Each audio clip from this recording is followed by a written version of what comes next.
Civ 7 isn't doing too well. In just 1 month, the game has lost close to 70,000 players, or roughly 82% of its peak player count. It is struggling to beat Civ 5, and doesn't even come close to touching the player base of Civ 6.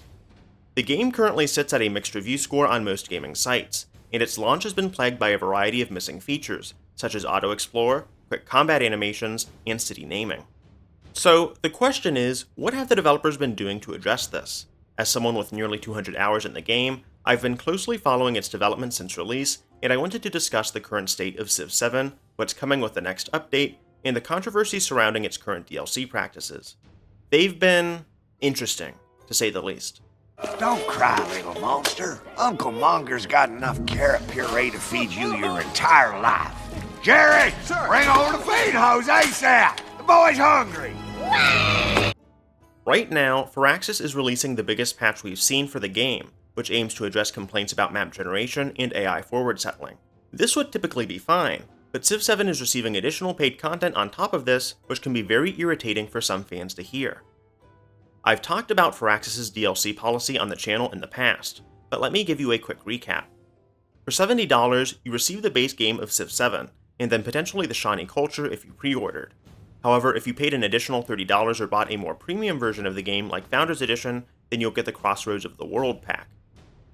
This ties back into the upcoming update, 1.1.1, and other patches, because we've known for a while that the developers started working on paid content before Civ 7 released. In other words, there was extra time that could have been spent polishing the game, but was instead allocated to developing DLC. This conundrum is where a lot of the anger comes from, and while I remember Civ 6 receiving DLC early into its dev cycle, the monetization feels more aggressive this time around. So let me provide some more context. The first DLC that wasn't a pre-order for 6 was the Polish Culture Pack, which came out several months after the game released. In less than a month, we received the first half of Crossroads of the World, which included Carthage, Britain, and Ada Lovelace as a leader, along with a few natural wonders. So a lot of players are seeing a very buggy launch, missing core features like a restart button, and making very valid complaints about Firaxis' priorities. A lot of the game has felt like a beta test up to this point for me. From my time with the game, many of my complaints stem from map generation.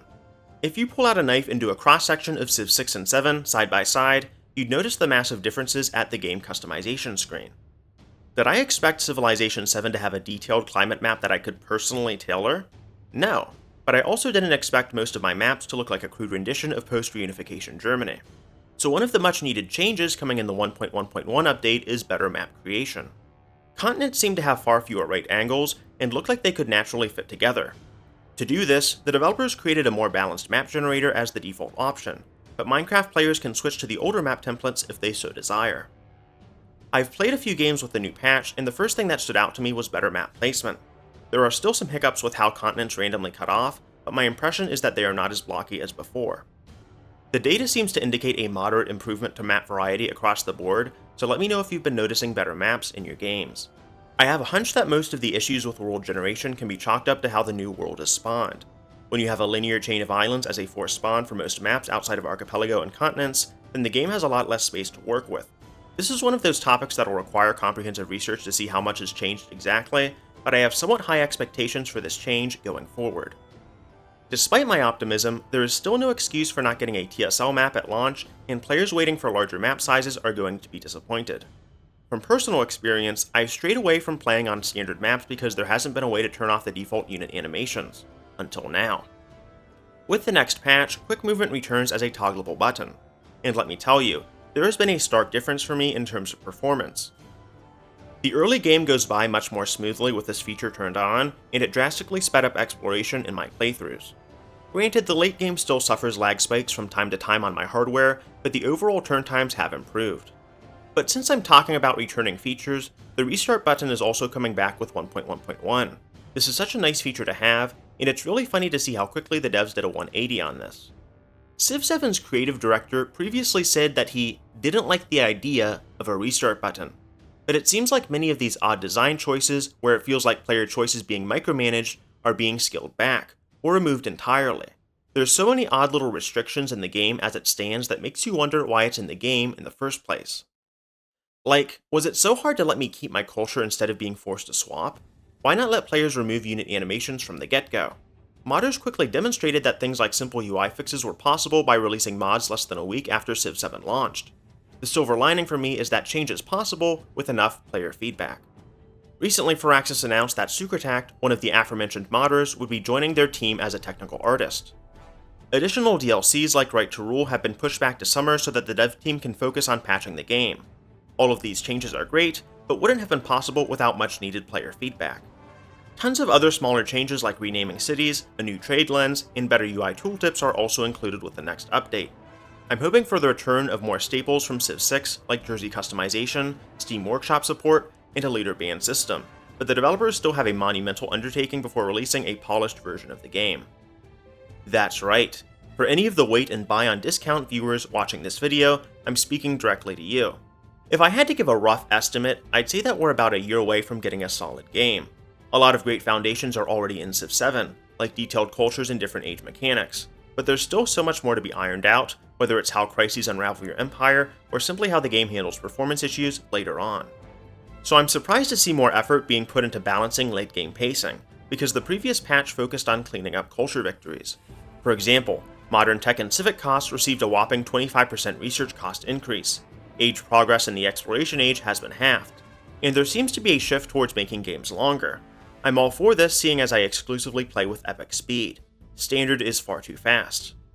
Certain cultures like the Maya made ages progress far too quickly, which is why they're also receiving a few nerfs. The new patch reduces their production in science, alongside other nerfs to civs like Hawaii that tune down their culture generation. I won't do a full debriefing on these changes, but check out the patch notes linked in the description if you want to see the full list.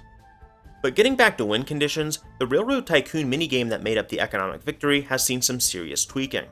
This means increases to things like factory costs and new resource bonuses, so let me know if you think these changes will be enough. Trade is one of those things that I feel Civ 7 does better than its predecessors, but still needs additional support on. Firaxis is adding a new trade lens to make it easier to assign merchants to cities, as well as improving descriptions for resource icons. This is nice to have, but I want people to take a step back and look at where resources stand in the game at the moment. With the fixed spawns of certain resources on your home continent, games can feel very predictable. Certain resources like marble and jade are always going to spawn on my continent, whereas cocoa and sugar will always be treasure fleet resources in distant lands. I'd really appreciate more diversity in this area of the game, and hopefully we see smaller changes like this alongside new map types in the future. Civ is first and foremost a historical sandbox game, but a lot of this customization has been pared down and the game is worse for it, I feel. And there seems to be some sort of outline for this in the future. Tech queuing is planned for the next update in April, with the hotly requested one more turn option for players that want to play past the victory screen. But again, I find myself thinking, how could the base game be so bare bones? For example, playing tall is basically impossible in this game. Having a few, well-developed cities and not settling in the New World makes it impossible to achieve an economic victory in the Discovery Age. Certain cultures may reward taller playstyles, but it's usually not an option unless the AI is very far behind. The last major change that needs to be addressed is how frequently the AI forward settle. This is something that should have been patched out in a hotfix, but I'm grateful to see it implemented either way. I basically had to go into an early war almost every game because of how aggressive the AI can be with city placements. I'm finding that this is much less of a concern now. My recent games only had early wars if the AI was openly hostile. Generally speaking, my opponents kept to their own regions of the map. The only time that they forward settled me was when I left space open on the map after they had already settled their region. But I believe we need some kind of loyalty system back in the game. I'm still seeing the occasional border war happen, where a civ will hold on to a city it's conquered that is nowhere near the capital. This can lead to a variety of enclaves on the map, and I had to actively intervene and raise the city if I wanted a more aesthetic border. I couldn't liberate the city and return it because this was never an option. So, although a lot of these changes are fantastic, we need to have an honest discussion with the developers about where the game is heading. I don't make these videos solely to stoke rage bait. I genuinely want to see Civ 7 succeed. But whether it's launching without basic features like a restart button, or not being able to play a certain way, we need to have a far more open development process. Truthfully, Firaxis isn't the only company I yap about on YouTube. I also talk about Paradox Interactive since I play their games too. Something I'll commend Paradox on are their dev diaries, where the team details the development process and has comments open for direct feedback. Live streams are fine, but what we really need are more opportunities to engage with the developers directly. More than ever, I find games have become too corroded with corporate jargon and needless ambiguity. We're receiving filtered PR statements from Firaxis when we really need to get into the technical details about game mechanics and where fixes are being made. This makes it clearer for modders on what to expect, and tells the community exactly where the game is headed. Now, we have received some dev diaries in the form of short summaries covering gameplay details, but sometimes, figuratively, you have to let it all hang out. Maybe I'm in the minority here, so let me know if you agree or disagree with me on this topic, since it can kind of be controversial. I played Humankind recently, and I keep getting these flashbacks to its buggy launch where the developers took too long to respond to player feedback, and, as a result, never recovered their player base. I mean, it's taken ages to get a basic feature like Auto Explore in Civ 7. So, ironically, maybe the Civ killer was Firaxis all along. But whether or not Civ 7 stands the test of time, there is still a significant amount of content planned for the future. I'll be discussing leaked Civs from here on out, so if you want to avoid spoilers, then skip ahead. If you've enjoyed the video so far, remember to leave a like and subscribe, as it really helps the channel. Now that the disclaimers are out of the way, let's talk leaks. We've known the abilities for Bulgaria and Nepal several weeks in advance thanks to people peeking through the game's files. This includes tradition trees, unique improvements, and the cultures for the Right to Rule pack. Silla, Assyria, Daiviet, and Kahar are the new cultures coming with Right to Rule. It's interesting that we're receiving 2 antiquity cultures this time around, whereas Crossroads has 2 modern cultures. Because of this, I suspect that the next DLC after Right to Rule will have 1 antiquity culture, 2 discovery cultures, and 1 modern culture. Genghis Khan and Lakshmi Bai are the new leaders coming with Right to Rule. You are probably familiar with Genghis Khan, but Lakshmi Bai was actually a great general back in Civ 6. Now she takes her place as a leader and will likely unlock the Chola and other Indian cultures. She was also known as Rani of Jhansi and seems to be following the trend of having a well-known and lesser-known leader for each DLC. Because of this trend, I'm going to make the prediction that it's going to be at least a year before our first major expansion comes out. This typically means 1 to 2 major features alongside new cultures and leaders, but I could be wrong depending on how things shake out. In a worst case scenario, it's possible Firaxis drops support for the game following really bad player numbers, like how Amplitude stopped releasing paid content for Humankind. I intended to make this video fairly short, so I won't be getting too into the new cultures that released. I think some of the unique mechanics, like Carthage only being able to found a capital city, are interesting to mess around with. Britain can feel underpowered if you don't get off to the right start, but I'm generally pleased with the selection so far. Bulgaria has a very fun playstyle where you keep your neighbors around and pillage them constantly, so they synergize well with leaders like Napoleon, who punished the AI for simply existing. Nepal was a surprise choice when I first saw the reveal, but I like their mountain focus, and they have some fun synergy with cultures like the Maurya. When I take a step back and look at the negative reviews for the DLC, I feel most of this stems from frustrated players. The contents of the pack are fine, albeit overpriced. $30 is a huge asking point for 4 cultures, considering that was the price of an expansion back in Civ 6. Additionally, a lot of these cultures have individual issues. Nepal isn't unlocking properly for some players, and the developers flat out stated that they were still working on models for Britain's unique unit.